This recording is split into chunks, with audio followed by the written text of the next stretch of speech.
taking a critical look at the gaming news of the week. This is Augmented Reality, presented by the Triple S League. Oh, what could it be? Gearbox and 2K's next project. I just don't know. It's puzzlement. Hey everybody, welcome to the Augmented Reality Podcast, your source for news, leaks, and insights about games in the gaming industry. It's December 21st, and it's a Friday. This is the Friday edition of the show. And I know a lot of you are already beginning your Christmas holiday vacations and all of that. I see in chat our friend Notional is munching on cookies with snow outside and fire in the fireplace, and I'm just managing to suppress my jealous rage, because all we have here, where I live, is the snow part. And it's not even that nice fluffy falling snow. When I was out this morning taking my kids to school, it's you know that kind of snow that hard icy. Yeah, it's like crap the wind stuff. is actually just whipping ice crystals against your face. That's the kind of snow we have here right now. Yeah. You people that live in places in the world that have warmth, you have no idea. Like seriously, you have no idea. It's like you step outside and you get blasted in the face with like frozen ice crystals that have been blowing around, getting sharp against other ice crystals for like the past 40 hours. It's and like then they hit you, yeah. And it's like if you want sort of an equivalency metaphor, it's like if you open your freezer and Chuck Norris is in there, and he punches you directly in the face with a fist made of ice. That's basically exactly how it is. Anyway. Welcome to the Augmented Reality Podcast, your source for news, leaks, and insights about games in the gaming industry. We'll stop bitching about the weather now. My name is Ashton Inity. That other voice you're hearing is Cybsidian. And if you're listening live today, please say hello in the live chat. Send us your questions and comments there as well. We'll read and respond to as many as we can throughout the podcast. And don't forget to slam that like button, it likes it rough, to tell us and YouTube that you appreciate this content.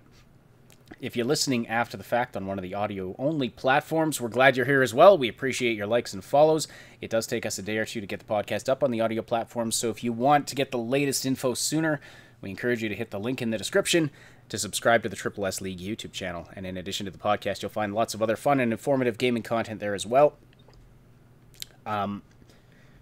So a couple of housekeeping items before we jump into our news items today. So this will be the last regular podcast of the year. We're planning to do something next week, some kind of a year in review recap or something to that effect. we're going to be talking about the worst games of 2018. That's one possibility. That's a pretty negative negative way to end the year, don't you think? Well, we'll combine it with the 10 best games of the year as well. So definitely do that. So we'll be doing something. As you can see, we're still sorting out the details on that.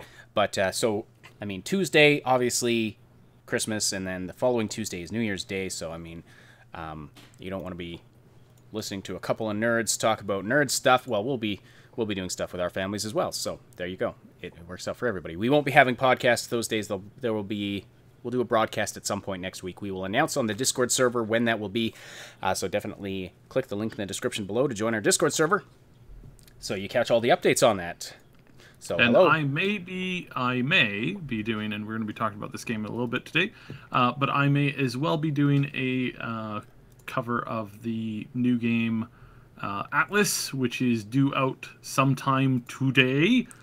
It's kind of interesting. So this game was supposed to be out on the 13th. We saw it originally at the Game Awards. We thought, hey, that looks pretty decent. I mean, if they can pull it off, right? Like, that's always the stipulation with these kinds of online MMO-ish type survival games. It's like, well, if they could pull it off, it would be really great. But then it got delayed to the 19th. And then just before the 19th, it got delayed to the 21st today. And it's now today. And no official word on when it's dropping. So, it may be delayed yet again, which is, I understand it's very annoying. And it's like, if they were ready on the 13th, why didn't they just release it? Or if they weren't sure that they were going to be ready. Well, that's how these online games go. It's like the servers, the statuses, the latest builds. It's like, it's a bit of a mess. And this is not a AAA company yet. It's like pretty close to AAA. They've made some pretty decent games. Like this is Instinct Gaming, and they've made Ark Survival, and they've also made the Conan game and a bunch of other stuff. So not Conan. Not the MMO that just came out. The Ark version of it, where you build stuff and survive and yeah. So it's their first foray into like basically like permanent MMOs, and what they're doing with it is actually quite interesting because most servers only sit around like the 10K server cap. They're putting 40,000 people on a server each, and no doubt they're running into some issues because obviously that would be a thing. So I mean, it's like it's one of those things where it's like 40,000. That's a ton of people on a single game. Yeah, yeah, and it's not one of these games where it's like, hey, it's mostly comprised by the people. It's like, no, you can run an entire armada by yourself in kind of like this RTS style. At the same time, you can also staff all of those ships with mostly players. So this is really, really, really fascinating. Like the concept, again, if they can pull it off, which I mean, how many of these types of things have we seen recently? I mean, 76 was kind of terrible. Bless was kind of terrible. All these games were, they had their good points. They have their good points, and still play, 76. It's not. I haven't completely written that game off yet because there's still the possibility of it being good. It will take a long time and it'll take some stuff, and we're going to talk about that eventually. But these online games, it's like they take a little while to get going, and then once they're going, then you have an idea of where they're going to end up, right? So if they could do it, this will be good. If they can't, then it'll be another dumpster fire. And we'll try it out, and we'll hopefully dumpster fires. I mean, we're hoping for something good because the game looks really good, and we were disappointed this year quite a number of times. And another one that we could point to is Sea of Thieves. Yeah, Sea of Thieves is what this kind of game feels like, pretty closely, but it's like it's not.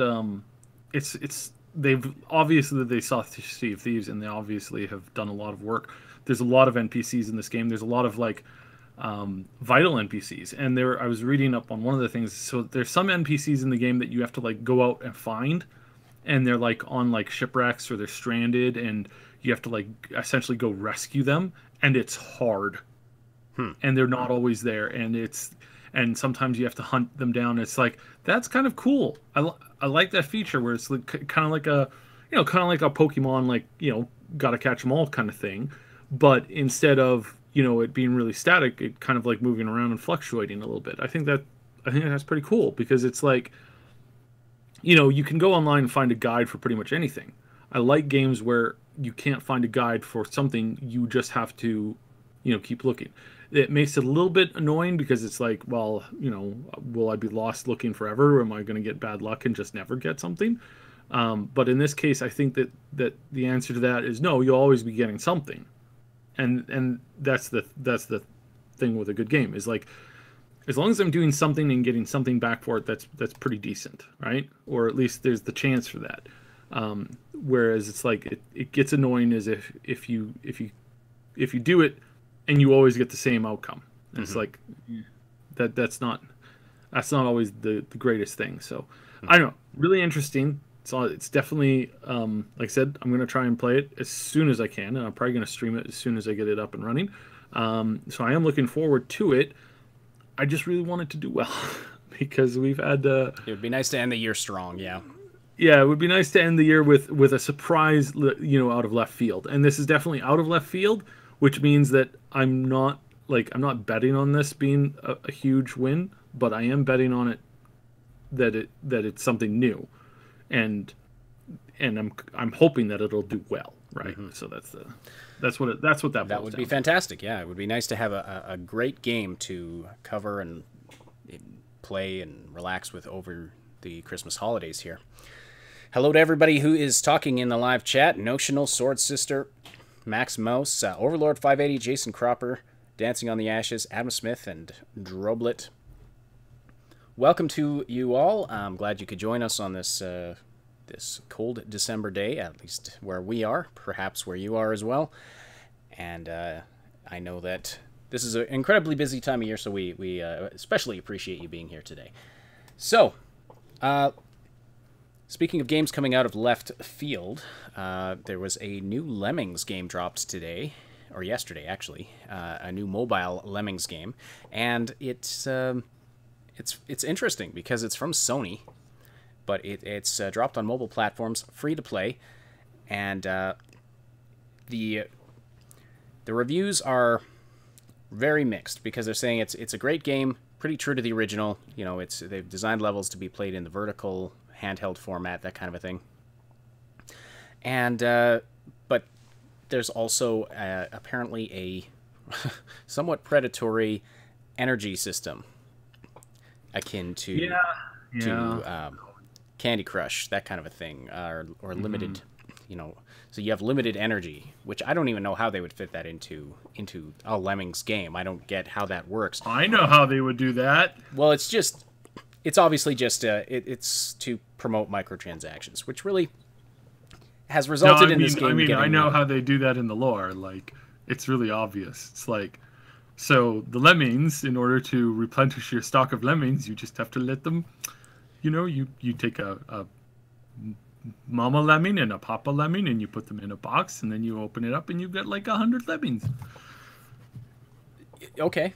It's or like or rabbits. you just drop like 5 to or 10 lemmings or 5 to 10 actual bucks lemmings. in the actual not talking about actual lemmings, we're talking about little green-haired guys walk off cliffs and oh yeah, those ones give them parachutes and things like that. Copy and paste. It's pretty simple. Yes.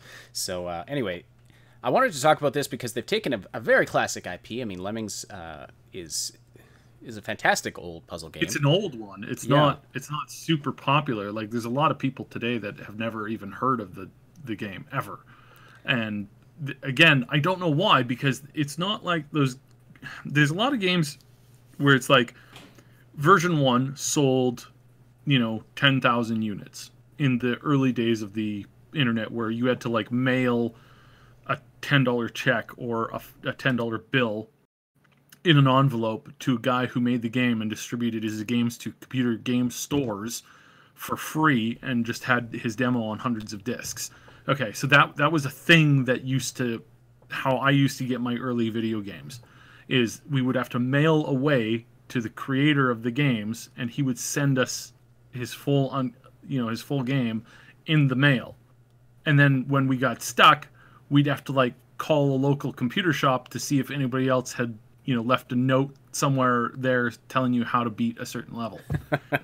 So that's how old I am. Okay. At some point, there was these, the first draft of these games, a lot of these games, they sold, 5,000, 10,000, maybe 20,000 copies, something like that.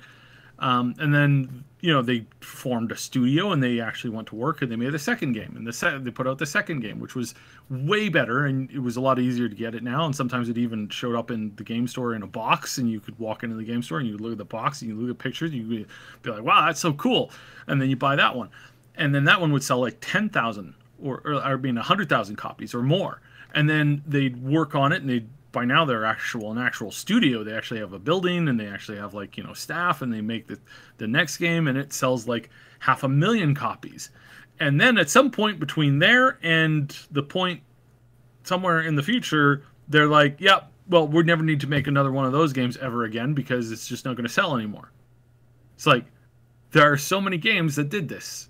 Like, it's not even funny how many of these old studio, and then there's reasons for it. There's licensing and tie-ups, and people got bought out or brought into other companies, and things were put on hold. But it's like, at some point, you'd think that some people would put 2 and 2 together and start making like, better versions of these things, or putting them out there. And it took so long for us to see a lot of these titles, and even when they come back, it's usually in the microtransaction field, and it's disgusting. Well, and that's what I kind of wanted to touch on today, is it just feels wrong that this has come back as a microtransaction-riddled mobile game. And again, I downloaded it. I haven't had the chance to play it yet, because I was prepping for the podcast, but I downloaded it earlier. But I was reading the reviews, and they're saying, yeah, it's your typical sort of mobile game fare. You know, the flashy explosions and slot machine sound effects, and of course, the energy runs out, sometimes mid-level. And then you can't play anymore until mid-level. Okay, well that's what some of the reviews said. I can't verify this for myself, so I mean, take this with a grain of salt. And I intend to play it later. And I mean, if I'll correct the record if necessary, but it just sounds like they took something great and made it garbage. Like, why not go in the other direction with you want to make money from microtransactions? Fine, like give me the option to get some cosmetic stuff to give my Lemmings a funny hat or something, like, or release a free. Here's an idea: release like 10 levels for free, and then if I want to buy the full game, I pay you $2. Like, well, I can answer all of those questions, and most of them revolve around the fact that everything you've suggested has been tried in various formats, and essentially what the scientists have discovered after painstakingly going over every possible scenario with a fine-tooth comb, they found that the absolute best way to get people to fork over money, hand over foot, is to do what they're currently doing. Because at least that's how it was like a few years ago, when the consensus was made, and then at some point now they're either going to be running into a massive wall, or they're going to be or they're going to change up the strategy. But right now, for the most part, it's like most of these companies, they understand the formula and they understand what to do, and they go and they just do that, and that's it. Because we are lemmings. I suppose that's the lesson here. Notional says, I can't wait for someone to walk into traffic while playing Lemmings on their mobile phone. Completely meta. I agree. Or walk off a cliff. This is meta. Yeah, exactly. There's nobody to click you to give you a parachute. There was a jogger who jogged off a cliff because he had a bad habit of like zoning out while he was jogging. And it's like, wow, how do you zone out that much that you literally just jog off a cliff? Well, Like, I imagine he zoned back in pretty quick after well, that walking was the thing. off the cliff, but supposedly he never stopped the jogging motion even while he was falling. So like he was basically on autopilot and his brain was like completely checked out. Again, that talk about a runner's high. Wow. True, but yeah, that's the thing I was getting at. I was like, it's like, my goodness, it's just like the mental retardation. I know these people. I have several of these friends who are just like crazy exercise nuts. They go and run marathons and stuff for fun. I'm like, you use this word. I don't think you know I don't think it means what you think it means. Fun. Anyway, yeah, they drive me crazy because I'm trying my darndest to be healthy, and they're like, yeah, I ran a marathon last week. I'm like, well, I ate 3 cookies instead of 4. Anyway. Now what's funny here is clearly none of these friends listen to the podcast. They know I love them, even if they drive me crazy. I don't think any of them do. Actually, anyway. The one girl's husband, I think, sometimes does. But all of that to say, don't run off cliffs. I think that was the message we were getting to. Don't be a lemming. And yeah, don't buy into this microtransaction thing. I don't even want to play the game knowing this, but I'm going to try it out and see how it is. Yeah, no, like, take the time to, like, just... But the reviews, like, it's got a 3-point-something rating, and so it's not doing well. Like, I actually this is a big Sony release, and I had to scroll down in the App Store to find it. I had to scroll down. It was like 12 or 15 down on the list, with a bunch of sort of Lemming ripoff clones above it. So it's not doing great day one, but Notional says, I have a friend who runs marathons. He is a console player. Explains a lot. Yes, indeed. So, all right. Droblit's asking about Deus Ex news / rumors. I don't know if we have anything on that, but perhaps we'll... I do a little bit, but we'll touch on that at the end of the show. first, I want to get to the Great Borderlands 3 cover-up. Hence my intro at the beginning of, what could it be? Gearbox and 2K's next game. So, what's been happening here is that there has been some YouTubers, particularly this YouTuber named Stephen Chapman, who we reported, his work was reported on by our friend Sup just recently, but this guy Stephen Chapman has been digging into LinkedIn profiles of people who had Borderlands 3 listed on their LinkedIn profiles as a project that they're currently working on. Yeah, which was not a recent thing. A lot of these things have been out there since March. Like this story was originally covered in March. Now, I will quickly interject as to why we don't always take everything on LinkedIn as fact and the dangers of doing so, which Chapman actually talks about. Stephen he did a whole video on that, yeah. Yeah. And basically what it boils down to is that LinkedIn is like Facebook. It can be, anybody can go on and make any profile they want, and there's very little confirmation as to what you're posting as far as reality goes. So, for example, you can go onto Facebook, say, hey, my name is Arnold Schwarzenegger, and I used to be the governor of California, and I can also fly to the moon whenever I want to. One of those statements, or all of those statements, are most likely incorrect, depending on who is actually posting those. And if it's not the actual Arnold Schwarzenegger, then all of those statements are incorrect. Even though some of them might be true from a perspective of somebody looking at it very quickly, they go, oh, the first two things are right, so therefore this third thing must be right.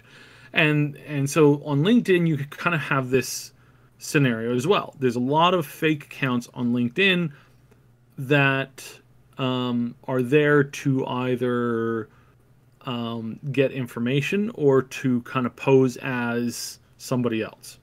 Now, obviously, if you find out that somebody's been making, cloning you and pretending to be you online, there are ways that you can get that shut down. But it was definitely a bigger issue like a few years ago than it is right now. But generally as it goes, you have to really double check the account. You have to confirm before you make any, if somebody posts there and says, hey, I'm playtesting the latest version of Half-Life 3 and it's due to be out next week, you have to take that kind of information really, really carefully. Like really carefully. Like you don't want to go off on a limb and say, yeah, I completely believe this, because you are most likely going to be proven wrong. So that being said, some information is very valuable when it comes to LinkedIn. We have certainly used it in the past to dig up some info here and there, but it's always a way of confirming something if you can kind of tie it to somebody who's more or less confirmed on the site as who they are. There are ways to verify the legitimacy, like there's how many connections they have, how far back their history goes, and things like that. And as we've stated before, when we do leaks and when we talk about leaks, we never give the full info that we have. Like we always hold something back, and the primary for that is that if somebody's putting out some information trying to fish for a leak or something like that, they want to make sure that if they put out A, B, C, D, and E, and you report on A, D, and E, and that's it, then it's harder to pin that to a particular leak. The second reason is that sometimes not all information sometimes it's early information and things are in flux. And as we've stated before with some of our Cyberpunk info, it starts out as one thing, and then it can kind of evolve over, especially when it's 2 or 3 years before it's out. It's like reporting on stuff that early, you do run the risk of something changing in the process, and then the product coming out as something completely different. So there's significant tweaks and changes that you have to prepare yourself for in these scenarios. So at one point, there's a couple of good stories that I have when it comes to Mass Effect. So at one point in the Mass Effect process, destructible environments was like the big thing.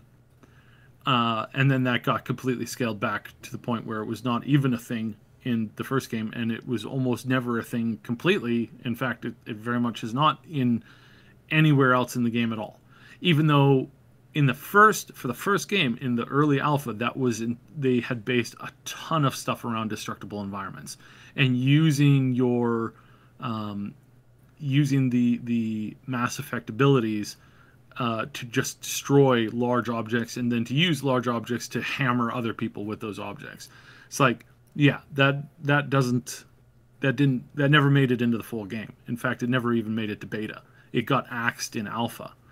So this is why you have to be careful, and why you have to be a little bit concerned. So whenever we check information, we always check it for at least 2 different places. We have to verify it from usually a source, and then we have to go and we have to verify that through either some technical data or some like hacked data, or some information that we can verify on a technical front, or something like that, or maybe a second or third source that we can confirm. So that just sets the premise as to how we go through this stuff, and then also in response to these leaks and this information that has come out about Borderlands 3, because this is really important to stipulate that at first, to answer any of those questions that you get, that, hey, you can fake an account there. Yes, we know that, and we remedy that by never relying on those things exclusively, and in a lot of cases using them only as a single out of several pillars of ways to confirm any information at all. Right. So there we go. All right.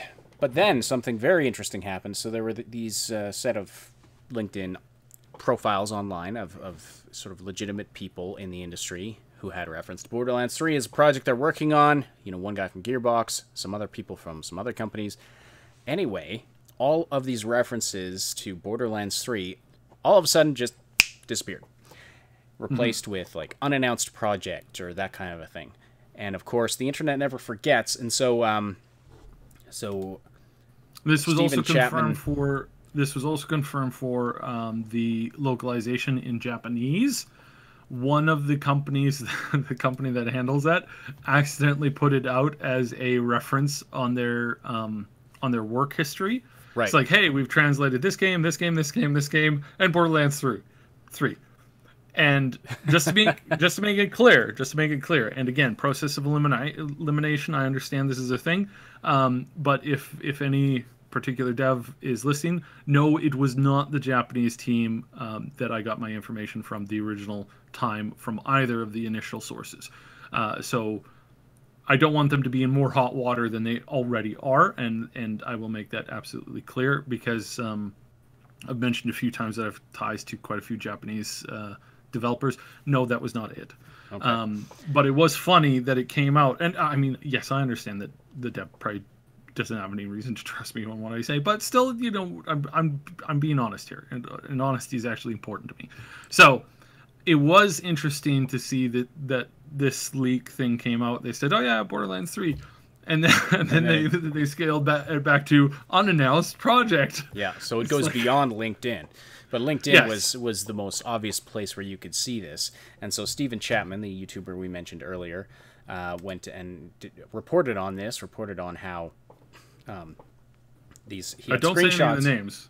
Yeah, I'm not going to say any of the names, okay, but he had screenshots of the profiles, and before and after. Before it mentioned Borderlands 3 project, and then afterward it had been changed to unannounced project. And then it was kind of funny. He went and Googled the names with the words Borderlands 3, and in the Google sort of the cached previews of the pages, it still said Borderlands 3. So yes.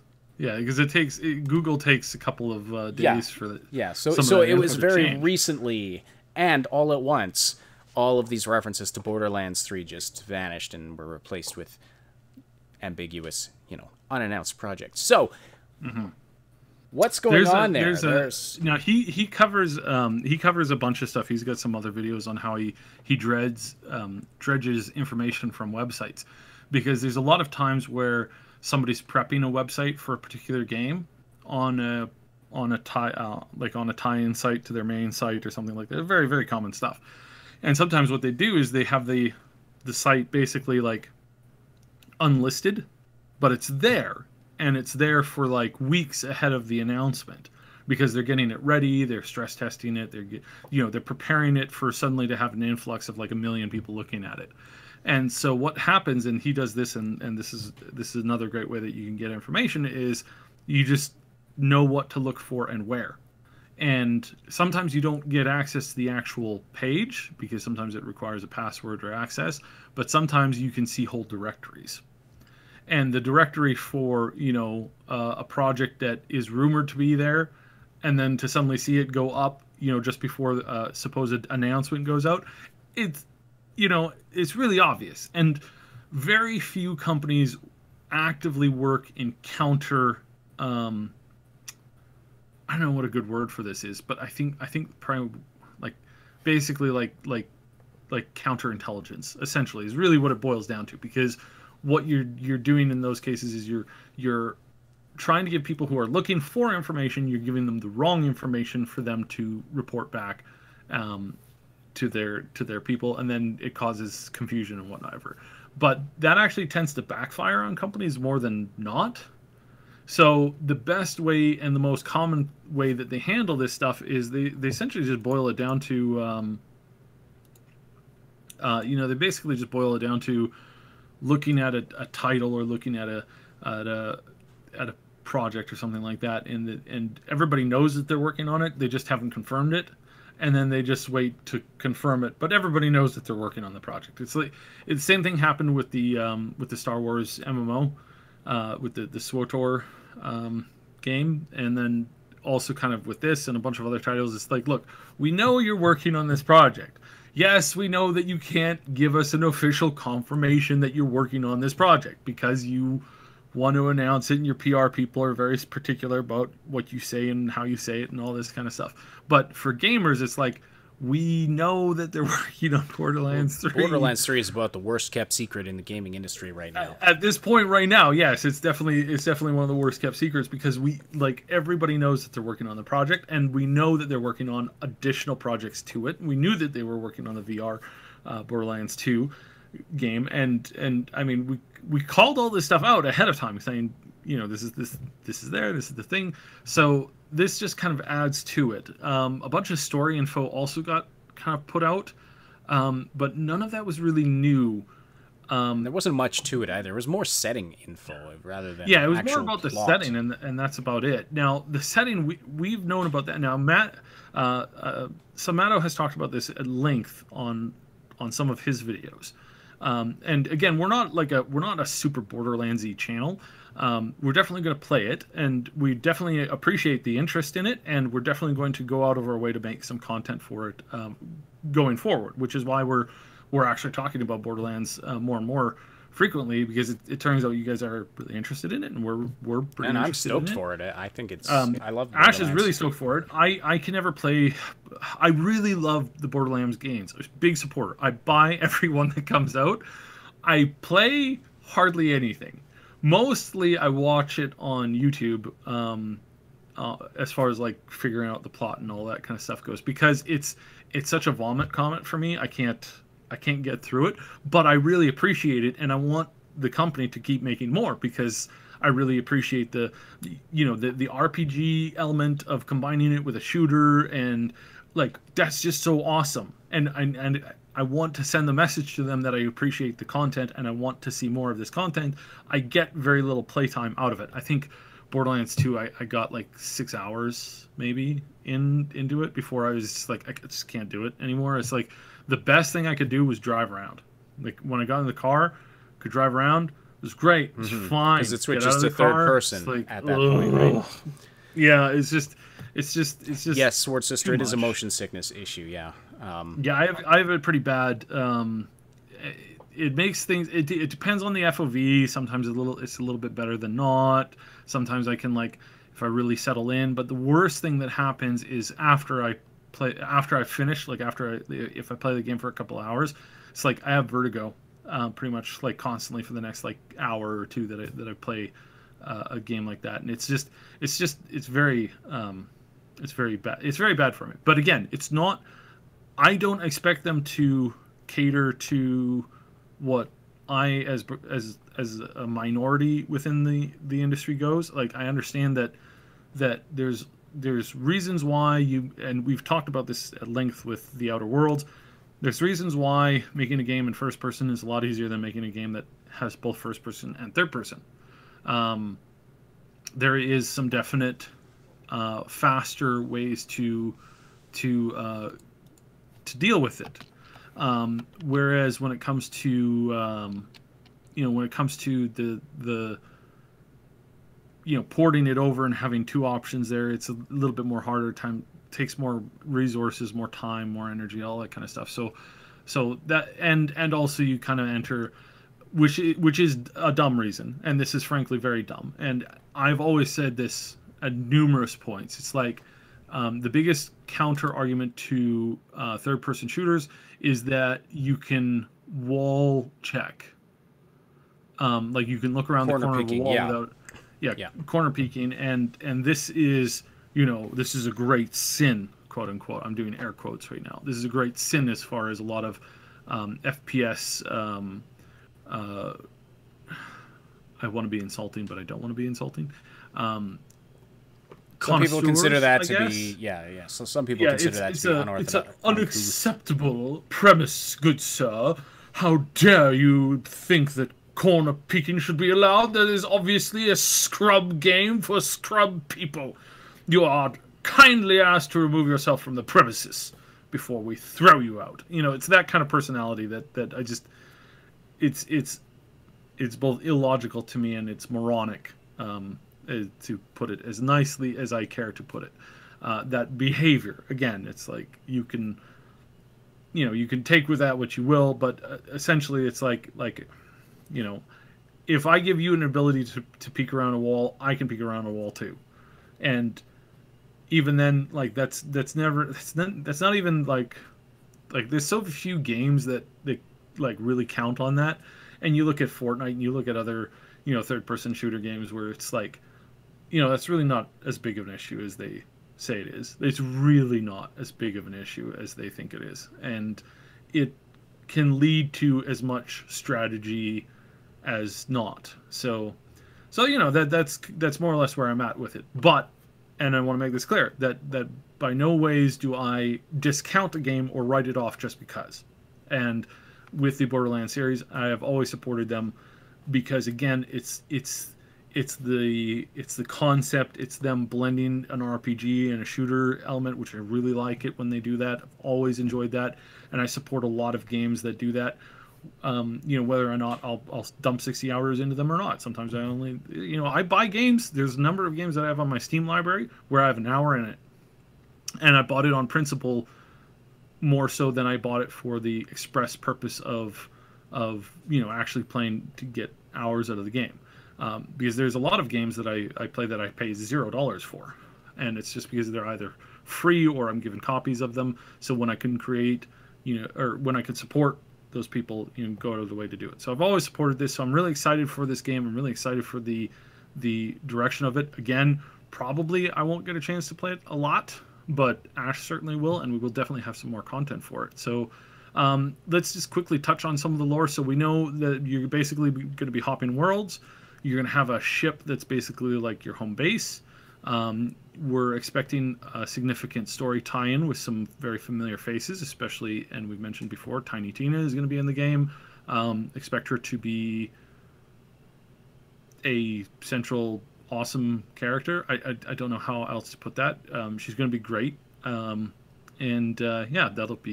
be fun. I'm really looking forward to her. A lot of people found her really annoying.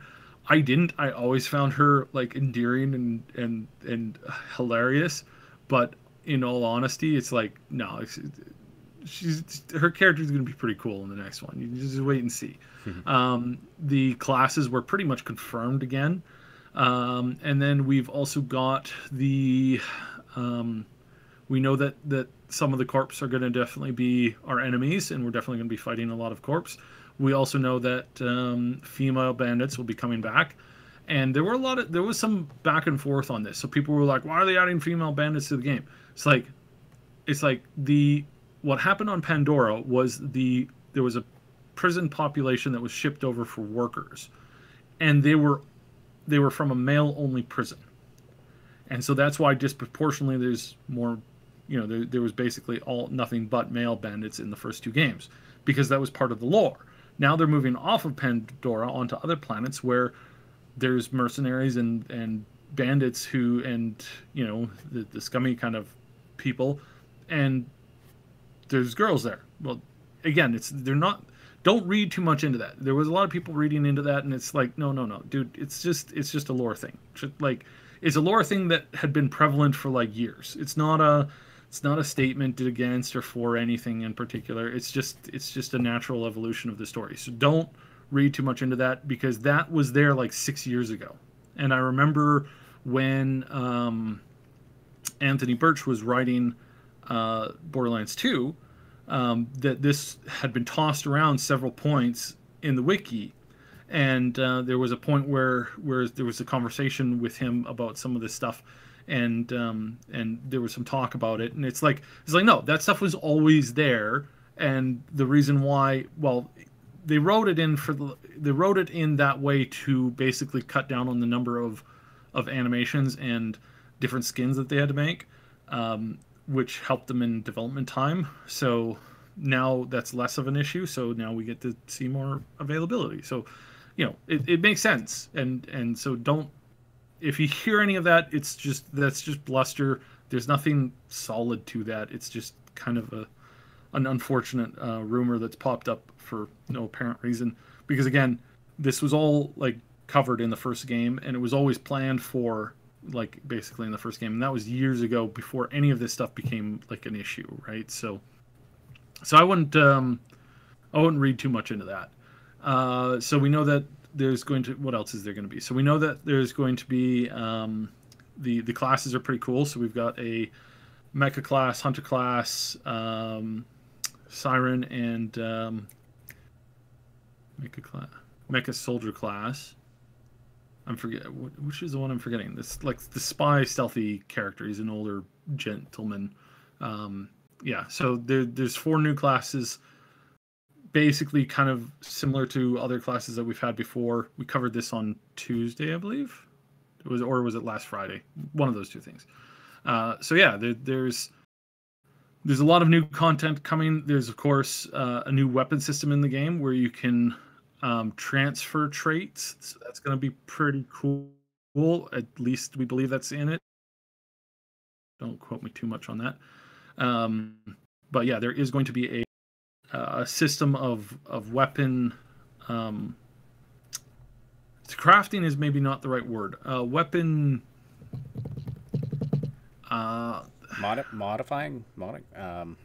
Modification. I think that's a better way of putting it. But basically, you're going to be able to transfer some things to other things, and you're going to be able to bump up the level of maybe your favorite weapon. All of these stuff is stuff that we've been hearing some considerable rumors about, and more that we're hearing on the unofficial line, because again, this hasn't been officially announced yet. But the more and more we hear about a variety of things, the more and more it's leaning towards us, getting basically that head nod and saying, we're totally going to be getting this, by the way, just so you know. So that is something to look forward to, and I'm really excited to that, because I always did like the one weapon that I found, and then like 20 minutes, an hour later, I found something that was better, but it just didn't have that good feel that the other one had, and I always wanted to go back to that other gun because it was so much better. So it's really I think it's a better system that they allow us to have a little bit of leeway within the weapons that we get, and I think that's a good thing. So expect that system to hit hard in this one. So that again, it's unconfirmed, but this is what we're hearing more and more, so expect that, and that is definitely new. This has not been done previously in Borderlands games. It's always been, if the weapon you pick up has 5 points of DPS higher, you go with that one, and that's just the progression of the game. But in this particular case, we're going to start to see that you can you can modify and tweak certain weapons a little bit more here and there, and that's totally fine. So yeah, this is super cool to see that, and we're excited to get into that. Yeah, so that's. Am I missing anything as far as that goes? I don't think so. The 4 classes are the Beastmaster, Soldier, Siren, and Assassin. Yeah. I got them all right. And so I think the Assassin is the one you were thinking about that didn't have that you can remember the name of. Yeah, that was the one I couldn't remember the name of. Siren is it's really cool that the Siren's going to be a playable class this time around. Well, I mean, Sirens were always playable class in the previous games. Well, were they? In 1 and 2. Yeah. The first one you had the first Siren, and then the second one you had the second Siren girl, and then in the third one we have a third Siren. Yeah, I was played as the assassin character, so I didn't really pay much attention to the others. Yeah. See, even I knew that.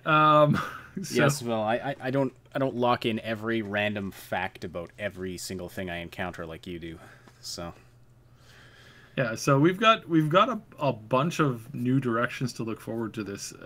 So I'm really excited to see where they go, and I'm praying that they offer a third-person perspective. It would just be so nice if they could. But again, unlike Cyberpunk, where I was pretty butthurt about the Cyberpunk thing, it's because CDPR has only made third-person games, and it's why I liked their games, and it's why I followed their games, and it's why I supported their games. But when it comes to, when they switched and they made a new game, they said from the early onset that they're first-person and third-person. I was like, yes, good. And then when the shock of us, and again, I'll reiterate the story, is like when my contact at CDPR, I said, you said this was third-person? He goes, yeah, the vehicle. Sorry, he said.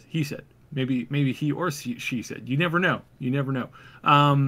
They said, yeah, it's both. And it's like, no, it's not both. It's both the same way that Borderlands is both, in that you go third person in the vehicle. Yeah, you might as well call Borderlands a third-person game if you're going to go with that kind of concept, and it's really it's really annoying. But with this game, we've never had it as a promise, so it's not something that I hold them to. So again, it's like really looking forward to it, really support it, and they need a win. Battleborn did horrendous. They really kind of messed up with a few key things there, and if they had just kind of scaled those back or planned for them a little bit better, I think it really would have been hit out of the park a lot better. But just unfortunately, due to random crap and some bad choices, they really had a failure on that front. So they really need a good win on this one, and hopefully this will be it. Because again, we never cheer for any company losing out. Like, we don't like it when games come out and they're bombs. It's not something that we enjoy. There was a bit of talk about this recently. There's some backlash against some of the YouTubers who had been crapping on 76 by some of the 76 community, and I do want to talk about this just briefly, and that's that there's definitely money to be made in hate clicks. There's definitely money to be made in being a shill and being basically bought out by a particular company to give them a good review, quote unquote, to make them happy, to make them more, to give them something more. There's always this fine line, right? And it's difficult. It's not always something that can be guaranteed or promised or come out correctly or whatever. It's sometimes you get sometimes it's difficult to kind of walk that border between coming off as either one of those two extremes. And in 76 it's really gotten quite bad. But there is something to be said about farming hate clicks versus like just reporting on the bad state of something. And we're not like, we don't necessarily do hate clicks, and so yeah, and that actually hurts us. Like it actually does hurt us, the fact that like we've when we do touch on the drama a little bit, those videos always do better, but we don't follow that, and that in turn makes it so that we're not always guaranteed to get as fast a growth as anybody else, but we still have considerable constant growth, and we're very happy about that. We're pretty close to 22K subs, and it wasn't very long ago when we broke 20,000. So we were very thankful for that. We're very, very, very thankful for the trust that you guys put in us. So that makes us happy, and it means that we're doing, I think, the right thing when it comes to it. We'll cover the drama, we'll cover the stories, but we're not going to farm it. And there were some people who were farming hate clicks and farming the constant negativity, and I don't think that's healthy for people who are, this is about escapism, and when you're putting that, there's enough to be pissed off about each day. So anyways, little bit of a side rant there, but it's also kind of like a, it's getting close to the holidays, and it's like, it's we live in an area where it's, it's super friendly here. Like it's ridiculously friendly here. Like you can walk down the street and give out like random like hot chocolate to people and you'll get hugs. It's like most places you don't accept random hot chocolate from random people. That's something you do. But here you can still get away with that. So that's a good thing. It's a cute environment. Let's just put it like that, I guess. So at any rate, just wanted to kind of state that to, kind of get a little bit of like cheer or something in that direction. So, So anyway, sorry, a little bit off topic, I know. Deus Ex, as far as the rumors go on this, it's late. Let's just put it like that. We expected to hear something definite about this a while ago, and the most we've heard about this is insistence from the developers that it is not on an indefinite hiatus. It is definitely en route. It's definitely being worked on. But that was that was almost a year ago when we heard that, and it's been months since we've heard anything else from them. They know that it's a good time to release the game, but where it currently sits, I honestly can't tell you. I can tell you that I can tell you what I've heard on as far as rumors goes, which I can't stress enough. This is not a leak. This is not something to bet on. But I've heard that things are not good, and that their funding may have been a little bit too soon for them to try and raise money, because there's a good chance that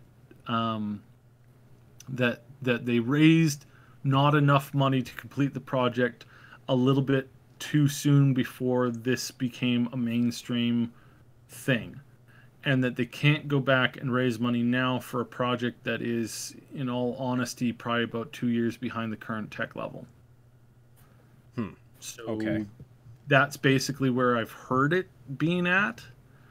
That is not indicative of somebody commenting directly from the studio or directly related to the project. That's like somebody who knows something about someone at the project. So that's quite a few far steps away. And so what I would say is, at this point, do not get your hopes up.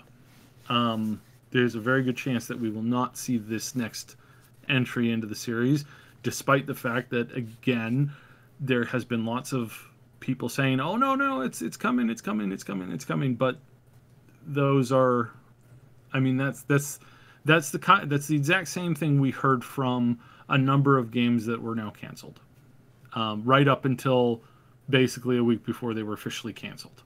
It's like yeah, it's something that you hear again and again and again and again, and eventually, it just falls through the cracks. So that's kind of where it is. Now, on the positive side of things, it still is within the concept of possibly being able to be picked up. As far as the studios that are involved, if one of the studios were to do an internal investment worth of cash and to carry the project forward past the other developers that were involved, because so the last game was developed by like 4 studios combined, three to 4 studios combined, and this one is the same scenario. So what could happen to carry the game forward? The cyberpunk genre sees a renewal in interest, mostly due to Cyberpunk 2077 and a couple other games that are doing pretty well in recent news. Maybe one of the investors say, hey, look, we would have to carry the cost of this, and due to contract restraints, we may be forced to still split the income from the game with the other people involved in this project, even though they have long since not given a drop of blood to this project at all. And if that's the case, then Eidos Montreal might be able to basically step up, launch the game themselves, carry a little bit of the extra cost, but then reap the benefit of actually collecting something for the amount of work that they put into it, instead of collecting nothing for the work that they have been put into that. So that is the current state, which may definitely happen. That is definitely a possibility. It would not be the first time that a company did that, where they basically had to carry dead weight across the finish line in the form of additional developers or additional producers or additional financial backers who gave money in the early onset period and are now continuing to demand a high amount of return on their investment via a controlling stake in the return of the money. Again, not unfamiliar, not the first time that this potentially could happen again. So there is that chance and that possibility. Will we know something this coming year, 2019? Yes. By the end of 2019, we will have a firm grasp on the concept of whether this game is coming out or not, period. Eidos is not a massive company. They don't have billions of dollars to throw around on projects like this for free. So again, if they sit on it to a point where it just basically dries out, then that's understandable. If they do inject a lot of additional money into it, they're doing so at their own cost considerably, and it would be quite the bet for them to make.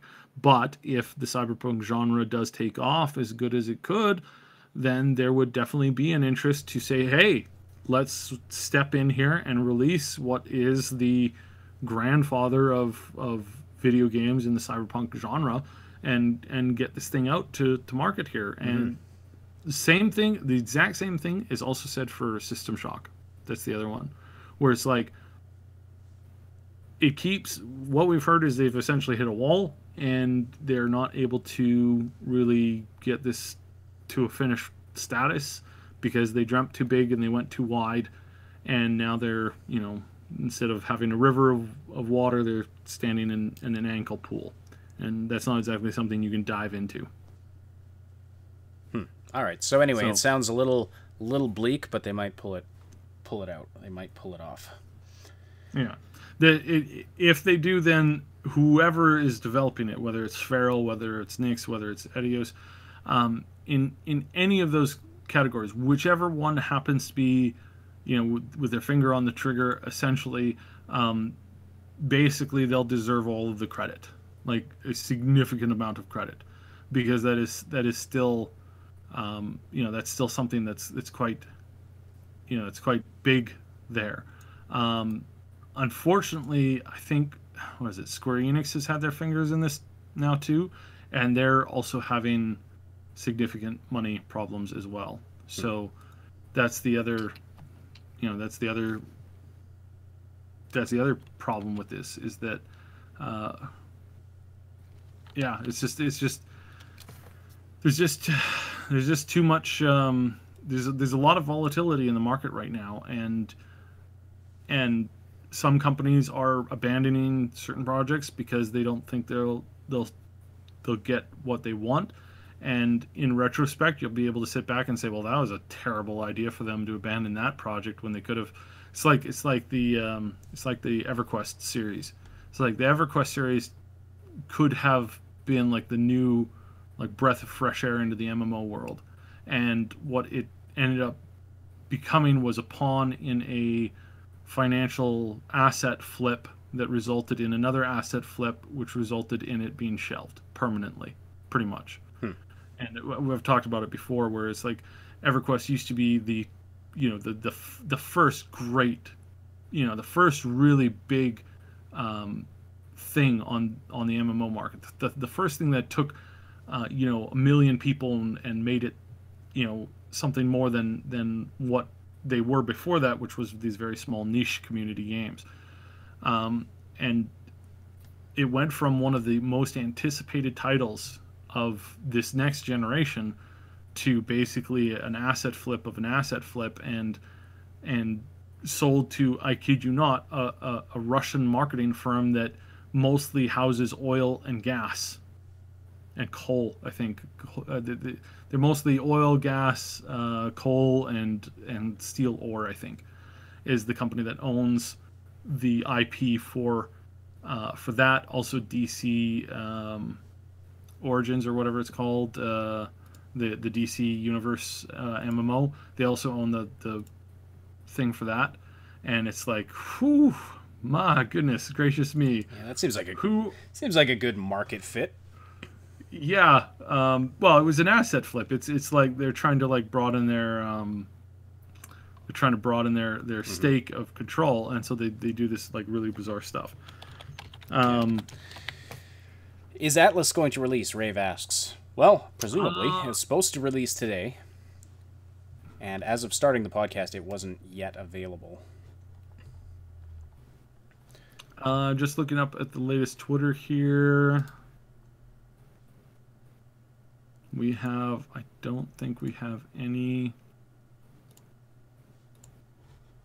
This thing is being weird. So it doesn't look like we have any update on that as of right now. Oh, wait.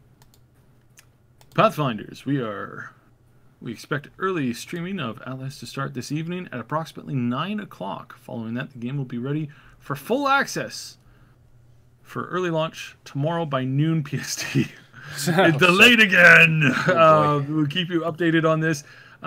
Invites continue to go out to content creators. Let's hope that we're one of them, for early access, but streaming will start tonight. So there will be people that will be playing the game as early as 9 o'clock this evening, PST. So that's only 7 hours from now.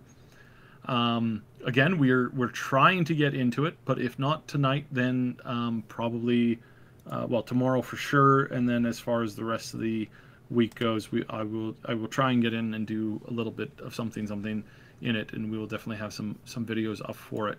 Again, the game looks interesting. If they can pull off what they're suggesting that they're capable of pulling off, this will be a very decent MMO. It will not have a smooth launch, as noted by the fact that they have already not had a smooth launch, considering their launch was supposed to happen over a week ago. So that's I mean, that's basically it. It's like yet again another delay, but again, as far as MMOs go, why are people shocked? Like, every MMO that comes out, I'll tell you what to do. Assume that the first week of the game you will not be able to play.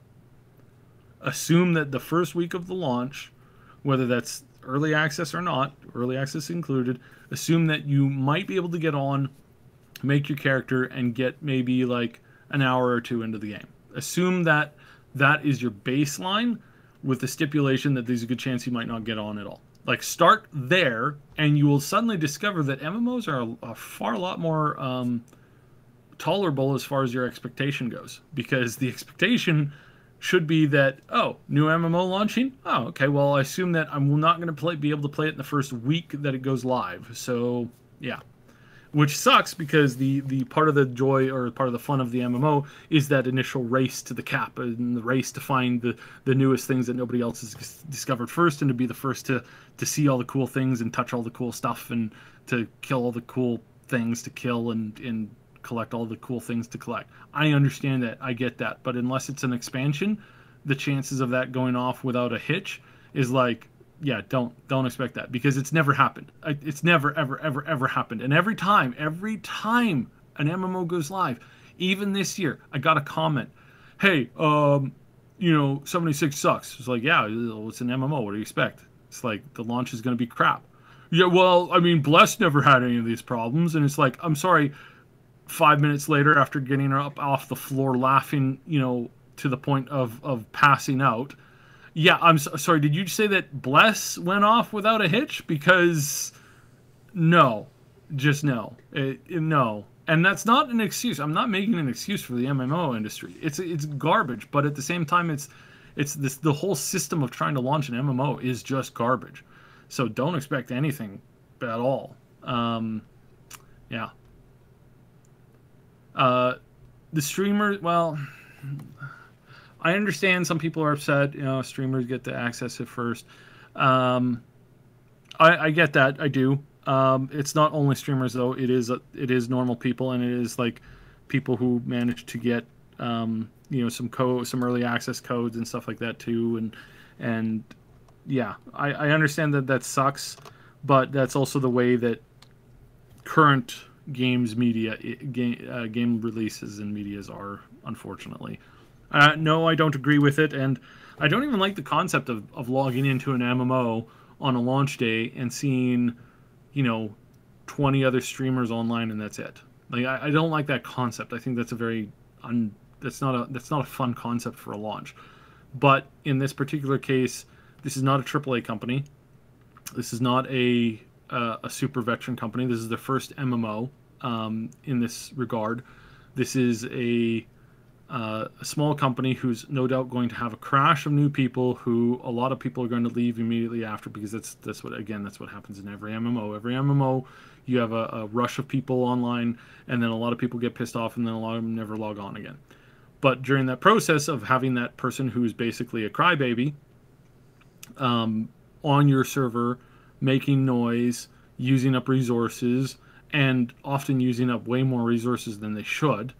One of the things I remember, there's this old macro that's been around since the early days of WoW, in which somebody set up a macro to spam the server from the inside, and then to also spam every person on the server, and to basically just use up extra resources until they got manually banned. And this macro has been around and has been utilized in pretty much every game I have ever been in, ever, I think. There's some general tweaks to it, but every once in a while, I see it go off, and I'm like, oh yeah, there it is again. There's that old hater macro. It's basically what it is. It's a macro that's designed to hate on the community, hate on the game, hate on the other players, hate on the product, and then the account gets banned, and then that's it. And I see that in every MMO. In every MMO, there's that guy who comes onto the MMO expecting to get something that has never been delivered ever before, and then to proceed to dump on the game because it's not what they wanted, or it's not what they imagined, or it's not what they... And it's just like every single time. It gets old. Like, again, if you're young and you're like, I don't ever remember that happening, and I have fond memories of an MMO that came out like 2 months ago. It's like, great, cool. That's not reality. Reality of the situation is that the initial release of EverQuest was trash. The initial weeks of WoW, when it released, was horrendous. There was glitches galore. There was login issues galore. There was the unkillable, undroppable aggro from mobs, where even after you logged back in, they'd still chase you every time you rezzed and kill you, and there's nothing you could do about it because they would just evade all of your attacks, but proceed to kill you in like 5 hits.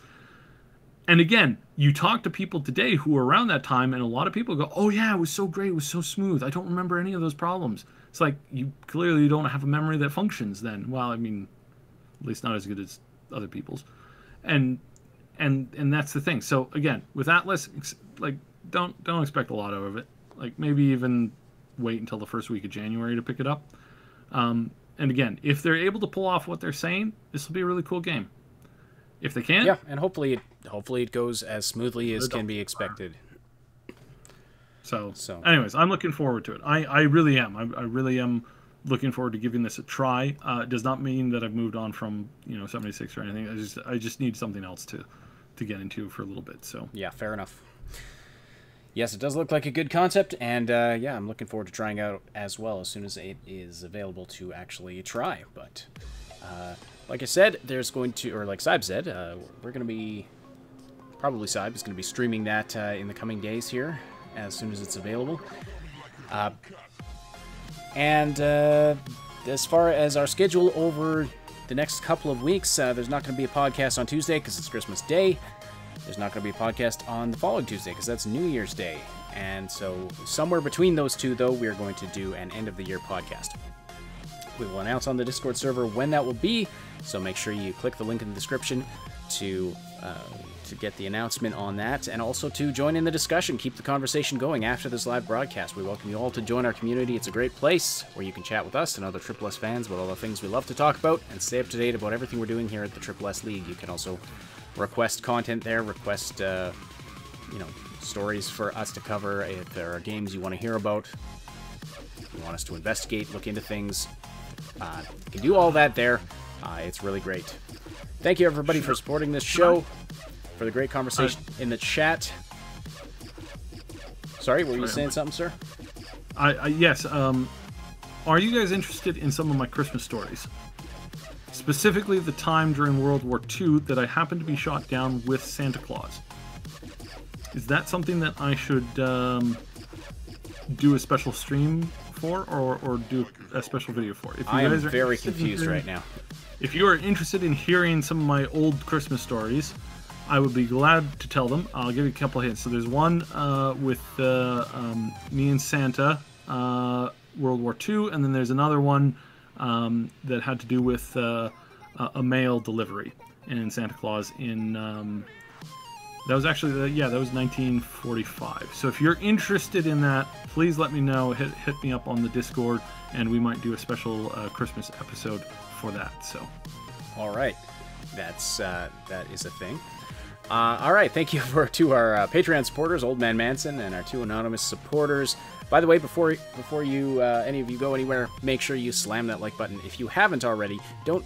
If you have, don't click it again because that takes the like off. But if you haven't yet, slam that like button. It likes it rough, and don't forget to sub to catch both of our weekly podcasts and a ton of other content as well. If you're listening after the fact on SoundCloud, we thank you for your follows and likes. On iTunes, thank you for subscribing and reviewing our show. And feel free to join us on Tuesdays and Fridays, noon Pacific time and 3 p.m. Eastern time for the live show where you can interact with us and other listeners and be part of the discussion. As I said, no podcast coming up this Tuesday, but normally every Tuesday and every Friday we are right here delivering you the latest in gaming news and some deep dives into the gaming industry. The Augmented Reality Podcast is a presentation of the Triple S League. Check out our YouTube channel for game guides, reviews, comedy, news updates, and tons more quality gaming content. My name is Ashenindity, and on behalf of Subsidian, thank you so much for listening, and we will talk to you next week. Have a great Christmas, everybody. We'll talk to you later.